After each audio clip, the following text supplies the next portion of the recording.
What is going on, you guys? Welcome back to the channel. Today I want to make some progress on the EF Sedan build. The last update on the EF Sedan build was the K20 tucked harness installation. A couple of reasons why I switched it over. If you guys haven't checked it out, be sure to go back and watch it. But today I want to work with the turbo kit. The current turbo kit that's in the car is a Bull Boost Sidewinder manifold with a Bull Boost GTX 3584R turbo. And shout out to Bull Boost Performance for sending that over. It works wonderful. It sounds freaking amazing, but I'm actually going to be switching it out to the turbo kit I popped out of the wagon. This thing is heavy. This right here is a Boost Junkie turbo manifold. I don't know if they're still around, but high quality manifold with a precision 6266. This right here is capable of making north of like 750 depending on the back housing. I've mentioned this before. I'm switching the setup because the Sedan has the built K20 A2 in it, and I want to put a quality turbo kit on there to ensure that we make the power we're making. And because this was in the wagon, and the wagon I'm keeping it at a subtle 450, I'm actually switching the manifold and turbo setup on the wagon to keep it where I want it to be and utilize this in the big motor. So in the last junkyard video, I showed you guys a little bit of the wagon getting revived back to life, turning the car back on as all motor because the turbo manifold and stuff didn't fit in it. Now I did pull out the old blown block right here along with a rebuilt K20 head from the KRX that's been sitting down there for a while, so I stuck it on here to throw the manifold on. Shout out to Just Tig right here from Arizona, and we are mated up with a Garrett GT 3076 cast wheel, not a billet wheel, but this right here is the wagon's new setup, and I just wanted to test fit it to kind of see, you know, what all I need to modify. First of all, this is a 109 back housing, and right off the bat it's hitting the valve cover right there, and the valve cover is shifted over because there is no valve train or rocker assembly in here, that the valve cover is shifted forward. So that means I'm gonna have to shave this part of the housing to get the valve cover to sit back where it needs to be. And my main concern was pretty much the water port housing for the heater, which I've already talked to Juan about this, and I was very aware of it. But this used to sit on the cylinder head, and it stuck out about this far, so I had to take it off right here, and I'm gonna have to plug that up. So that port is actually in line with this port, and I'm gonna have to tee off the hose that goes to this port here to get the hose to go to the heater core, and I'm gonna have to block that hole off. So we'll get more into this entire setup once we get it going in the wagon, once the wagon gets to the driveway. Today we're gonna work on the Sedan. Let's get to it.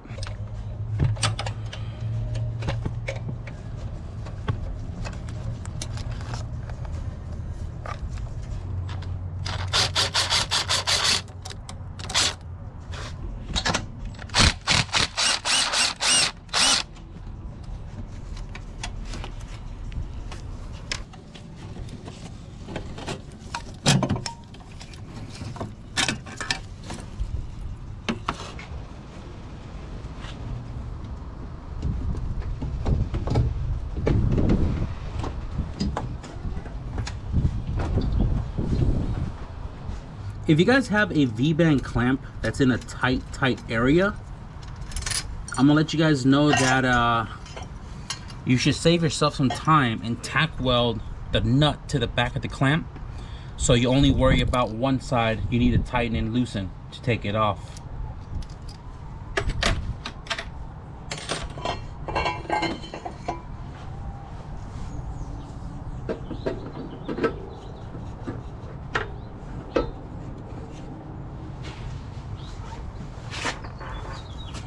So I have the turbo manifold and the turbo out of the car. I'm really curious to see if that downpipe fits the new setup. So I guess we're just gonna go ahead and toss it in here for right now and see where it lands. And if it doesn't, then that means we're gonna have to get new material to build a new downpipe if I don't chop up the old one right there. So I have the Precision Turbo and the Boost Junkie manifold installed with two hardware to make sure the flange is flush against the head, and it looks like the downpipe is going to work. So I've already kind of tried to line this up with two hands earlier, and just to show you guys, I'm going to hold this up with one hand to show you the V-band lines up to the turbo, and if I put a clamp on here and adjust it accordingly, I'm able to secure the downpipe into place and have this back section right here not touch anything. Right now it's free floating by me just holding it, and it's not touching anything. The dump tube for the wastegate does need mod or build a new one, whatever I decide to do, because the wastegate is in a different location opposed to the other turbo manifold, right? So we're gonna have to figure something out with that. I might have to just go around the heater hose because this is too tight of a bend to go down in between the motor mount. But aside from that, the compressor housing sits a little forward, and the coupler is actually bent right there, right? And I did keep this charge pipe raw aluminum because I didn't want to powder coat or paint it because I knew I was going to have to modify it. So I left it raw for now, and if I just chop it, move it forward, it should fit with this turbo. But first I'm going to take off this T-bolt here and then the one to the intercooler down there, just so I can, like, you know, maneuver this around to see if I can make it work somehow without modding it. And if we need to be, not a big deal. But aside from that, this turbo manifold obviously came off the same engine in the wagon, so it sits and fits up perfectly as far as turbo manifold goes. It's not really touching anything down there, and we do have a lot of clearance and space for the turbo, the shift mechanism, bracket, and all the heater hoses down here. So I'm pretty stoked about it. I will transfer the turbo blanket to this one to retain the heat a little bit. Aside from that, I'm pretty happy that this was almost a drop-in, just almost.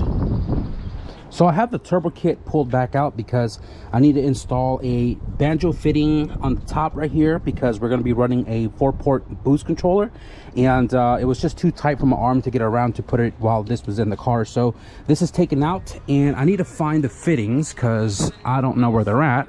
I do have an AN box.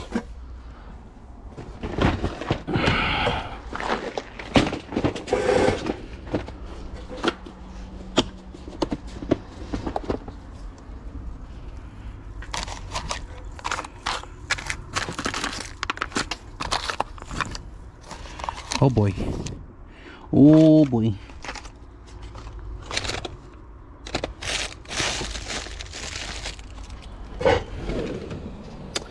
Oh boy.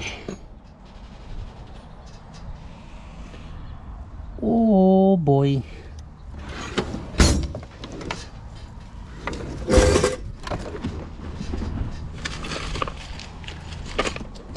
All right, so we have this here. I need one crush washer. I'm about to find that. Just checked all my freaking AN hose box, and there is no crush washer in here. Literally dug through every part of my toolbox and all of my totes and everything to find a freaking crush washer. So this is for the banjo fitting for either the blow-off valve or the wastegate. I found one with the same inner diameter but a little fatter on the outside lip, but it is going to work perfectly as long as it's nice and snugged, right? We're golden here. So I'm not going to use this. I'm going to use the one that I found in my box that already has a vacuum line attached to it.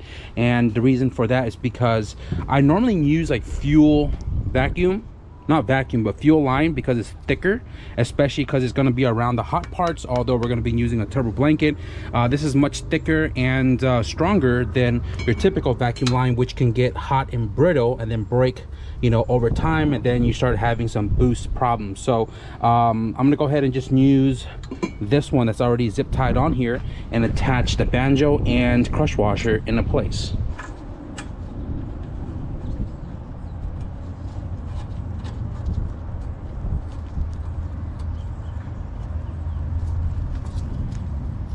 I'm gonna face this towards the shock tower because that's where the boost controller is going to sit.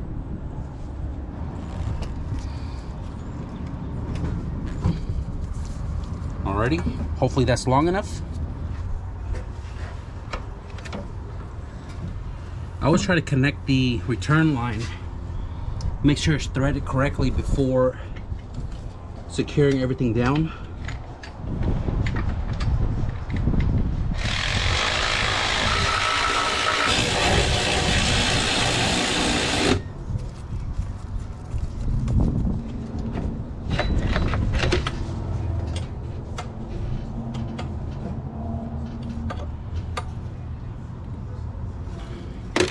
have the car jacked up, and I'm gonna make sure that the bottom half of the downpipe doesn't hit anything underneath the car. But let's get the V-band going here.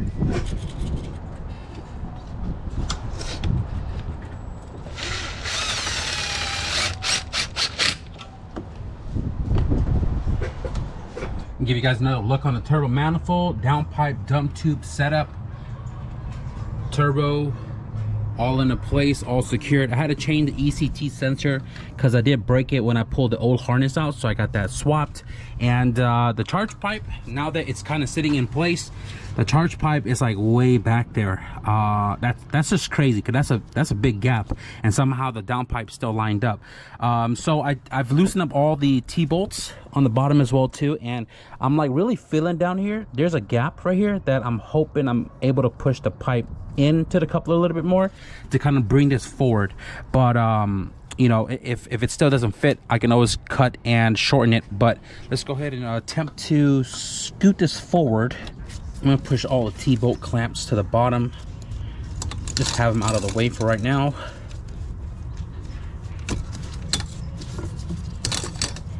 I'm kind of maxed out with the coupler going into the charge pipe, so if I push it any more, the charge pipe is actually going to be like in the way of the flow of the air.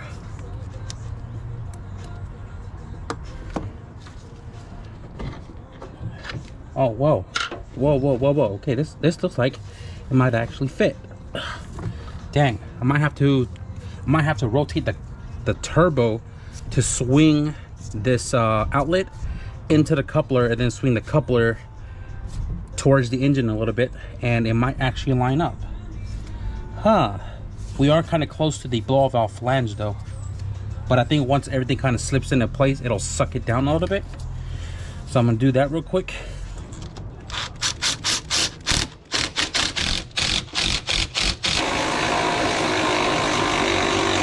Wow, it turns out everything works with this turbo and manifold setup. I'm pretty damn stoked about it, but I'm not gonna lie, I was hoping for some sort of modification because I've been itching to weld.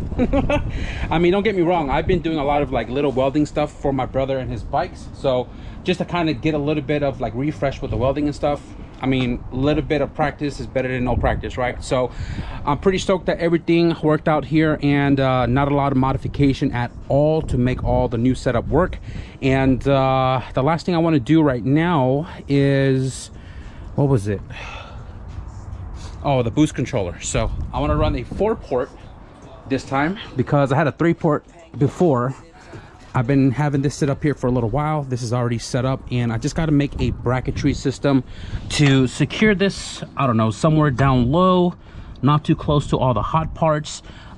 Just kind of sit this in place to where I could utilize this vacuum port right here for the top of the wastegate. Before I get too far, Max solenoid, I did find a location where I'm going to mount this to, and I took this, it's not a flat stock, it's an aluminum angle, I don't know if it's called aluminum angle iron, but it's an angle aluminum material, and I have the holes kind of marked out where I'm going to be drilling this.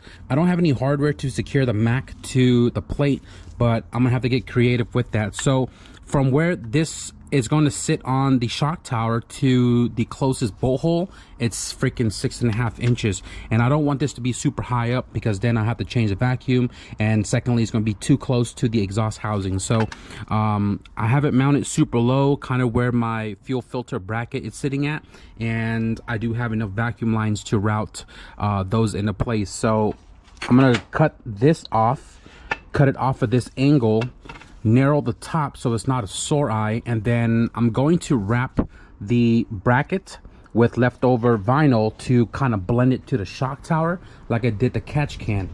I don't know if you guys ever took notice of this, but that's wrapped right there, and that bracket in the back is also wrapped the same color as the car to blend it in with the engine bay. So I'm gonna do the same thing with this, and I'm gonna have to clean my table so I can whip out my vertical bandsaw right there.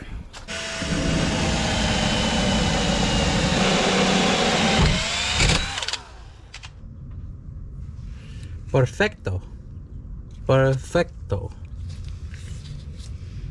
Oh, forgot Forgot to drill out this hole too. I don't want to go to the store to get hardware, so I'm just trying to like figure out what do I have here that I can use to secure the max solenoid to the bracket. And I was going through my little Ziploc of like small hardware from all the Hondas I've ever parted out. These screws right here are for the interior. If you guys ever taken apart your interior, you know what these screws I'm talking about. I was like, you know what, I'm gonna see if it's about the same diameter in the hole on the back here. And this is actually a little smaller, so I was like, you know what, let's see if I can try to thread it. So I did start on the top one, and it's probably a quarter ways in, and I'm gonna show you guys that this actually cuts through whatever this, I don't know if this is aluminum or cast or what, but this screw was able to thread it. So I'm gonna show you guys really quickly. I think this is gonna work out perfectly. So the hole's a little bit smaller, and all I'm doing by hand is just screwing this in, applying some pressure, and just trying to thread the inside of that hole, and it's working. Now it only goes, like I said, about a quarter of an inch before it gets super hard. I couldn't use a drill, but that might just end up stripping this right here, the head. So I'm just doing this as much as I can, and then what I'm going to do is I'm going to shave the screw a little bit, and you know, obviously take into account how thick this is, and you know, see if we can secure this to the bracket nice and snug. So I'm just like going back and forth.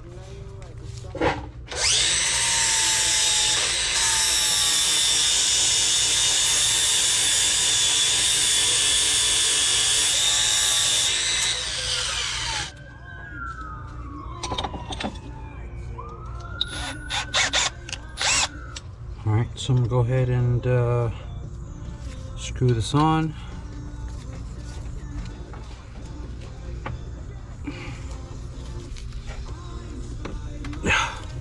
Look at that. Secured. Not going anywhere. Awesome. I got the bracket vinyl wrap, same color as the car. We have the boost solenoid secured to the bracket. Don't mind the missing strip here. We have the wiring harness wired up. This right here, I chopped it off the old 3-port. This was long enough to go inside the cabin to the passenger footwell, so I reused it. And it doesn't matter which one of these two wires go to what location, as long as you have one going to direct 12 volt. This right here is going to go to my battery, and then this one right here is going to go to, on a K series, plug B21. Let me show you guys on the old harness here. This right here is my old harness that came out of the car. This is the B plug, middle plug, white plug if you're using OEM harness. And you can see right there, this is B21. And this one had a spade connector to make it easier to remove it from the harness instead of hard wiring it and, you know, shrink tube and solder. So install it how you will. I'm gonna do the same thing, spade connector, just to make it easier to disconnect later in the future. And I'm not gonna show you guys this like the doing inside the car. It's pretty straightforward, right? You can go to Honda, it'll tell you like all the wiring and pins and stuff, 12 volt, blah, blah, blah, blah. And then go into Google here, 4-port max solenoid diagram. You can see the diagram right here for a Mac solenoid. Speed Factory, I believe it's different, but the Mac solenoid, bottom of gate goes to the bottom of the solenoid on the left side, and then the top goes to the top port, and then the top right side is exhaust, and then the bottom is the turbo or intake manifold feed for the vacuum source. So real quick, mine's going to be coming off the turbo straight to this bottom port. This is the bottom of the wastegate, this is the top of the wastegate, and make sure all the other ports are closed on the wastegate as well, so you don't bleed air out. So I'm gonna go ahead and get this installed. All right guys, so we have the boost controller hooked up to the ECU and a power source that is ready to rock and roll. The solenoid all secured down here, right, with the bracket. Got the wrestle tuner hardware. We have all of the barbs plumbed, 2 to the wastegate, 1 to the turbo for the vacuum source. Everything is zip tied into place, so that way we don't go popping off later down the road when we put some serious boost through this motor. Once more, I am pretty stoked that the Boost Junkie manifold and the Precision 6266 lined up with everything that was already in the engine bay with the old turbo setup, and we didn't have to really fabricate anything. So this this thing is one big step closer to getting to the dyno. For some reason, the wiring that I need for the map and the TPS sensor, because these are obviously K series, I'm running a B series throttle body with TPS sensor and a B series map sensor down low. I ordered it last week. It said it was from a city that is 2 hours from me, and then when I checked tracking, it's literally coming from the East Coast. So a couple more days and those adapters should show up, and we should have these two plugged up, and we can fire the car over then. And you know what I'm saying, make sure that everything is all good and dandy before we figure out our dyno day. Aside from these two plugs here, we need to get the spark plugs in, which I'll do when we get to the dyno, as well as the ID 2000 injectors, since these are stock right now. I also need to figure out the exhaust system, because I don't want to have to alter the tuning the car open down pipe and then build an exhaust later, then having to remote in and change the AFR and all that stuff. But the exhaust, actually, that just came to mind right now. I need to do the exhaust system. We are definitely going to be doing oval tubing this time around to ensure we have some good ground clearance, although I am going to raise the car up a little bit more because the Bull Boost 5.5 quart oil pan sits really low. So I want to be able to lift the car up to give us much more ground clearance. And on top of that, if I decide I want to run slicks, at least the ride height will accommodate 24s, which is probably going to be the minimum that I'll run on this car. But I don't know when I'll ever do that, because the only track we have here is Sonoma, and not often Sonoma runs. So anyways, one more thing I need to do before we wrap it up tonight is to measure the drive shaft from the viscous coupler to the transfer case, so we can at least get a drive shaft on the way. So I'm gonna go ahead and get some light. I already got my mat on the floor, get my measuring tape, and send out some information for a drive shaft.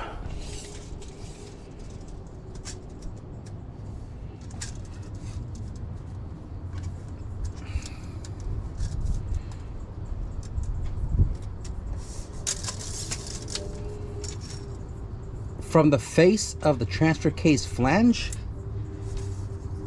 to the viscous coupler, we are 27 and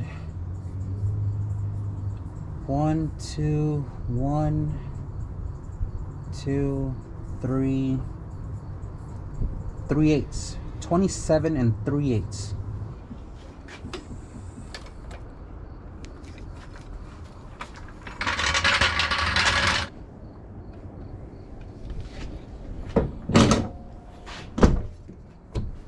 All right, guys, so not much more to it. We are done for the night. We are done with this video. We're gonna wrap it up. We installed the turbo kits, the Precision 6266 with the boost junkie manifold, and we're also using the Mushroom wastegate, which has a 14-pound spring in it, and that's probably gonna be the lowest point on our boost controller. And you know, hopefully everything works that we installed today on the dyno, and we make the power goals we're looking for. I need to talk to the homie Kel to see if we can get some oval tubing on the way and get our exhaust system sorted out. I think this time around, I'm probably going to exit the muffler on the passenger side, just so we can keep all the billet S1 unit underneath the car fully visible, instead of hiding it with the muffler exiting out the driver. I'm gonna have to crawl underneath the car another day to see what kind of bends we're gonna need. V-band clamps, resonator, muffler, all that stuff. I might even chop up the old exhaust system and use those parts to save some money. It's stuff that's going to be underneath the car anyways. I'm not worried about it being like ultra clean or whatever the case may be, but with the oval tubing, definitely going to be TIG welding it. That's the last big thing we need to do. So hopefully we get the ball rolling on that soon. I do still need to schedule a dyno date, because we're like 2 weeks out from Race Wars. Definitely going to try to make it to Race Wars, because after Race Wars, I don't know what other events is going to be popping up here in NorCal soon. So at least want to hit that track, cross that one off the list, and at least put the sedan on the track before we head to Mexico. Anyways, guys, I'm gonna wrap it up for this video. I hope you enjoyed the progress update on the EF sedan. If you guys did, be sure to leave a thumbs up, and if you guys want to stick around for more shenanigans here on the channel, I don't know what's next. But if you guys want to stick around and see what's next, be sure to hit the subscribe button. But with that being said, thank you guys for watching, and I'll see you guys in the next video. Peace.